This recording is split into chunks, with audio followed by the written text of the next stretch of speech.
channel. I'm Doris, and I'm here to share with you about the market updates. The fever of inflation creates more policy room for the Fed to raise interest rates by 50 basis points in March. Hot inflation, a hot job market, and volatile consumption data allows the Fed to raise interest rates by half a percentage point when it meets at the end of March. In separate interviews and speeches this week, two central bank policymakers said they were willing to support a larger 50 basis point rate increase next month, amid growing evidence that underlying inflationary pressures in the U.S. economy remain strong. Cleveland Fed President Loretta Mester said Thursday, "At this point, the coming data have not changed my view that we need to raise the Fed fund rate above 5% and keep it for some time." Last month, the Fed voted to raise its benchmark interest rate by a quarter of another percentage point between 4.5% and 4.75%, saying there will be two more rate hikes this year. This follows a half basis point rate increase at their December meeting and the fourth consecutive 75 basis point increases. Central banks typically adjust the federal funds rates in a quarter point increments. Mester, who is currently not a member on the Federal Open Market Committee, FOMC, said she saw some compelling economic evidence in January for half a percentage point increase and that the Fed could accelerate it again if conditions permit. She said, it is not always 25 basis points.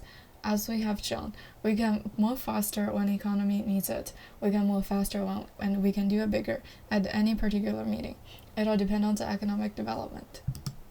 St. Louis Fed President James Bullard expressed this sentiment after a speech at the Greater Jackson Conference Hall in Jackson, Tennessee, telling reporters he wanted to raise the Fed policy rate to 5.375% as soon as possible. This means interest rates will need to raise by about 75 basis points.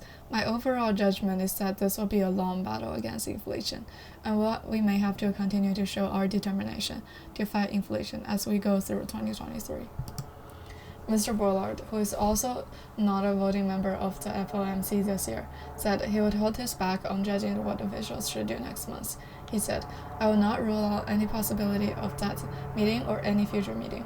Their comments come amid a string of hotter-than-expected economic data, including a strong January employment report and a disappointing inflation report pointing to the prevalence of higher consumer prices. The labor market reported on Tuesday that consumer price index rose 0.5% in January, the highest in 3 months.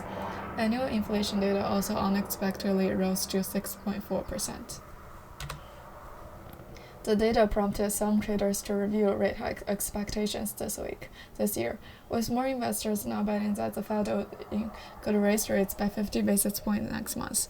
About 21% of traders are preparing to raise a big rate hike at the March 21st to 22nd meeting, up from 4% a month ago. That's all I have for today. Thank you for listening. Don't forget to subscribe and like. See you next episode.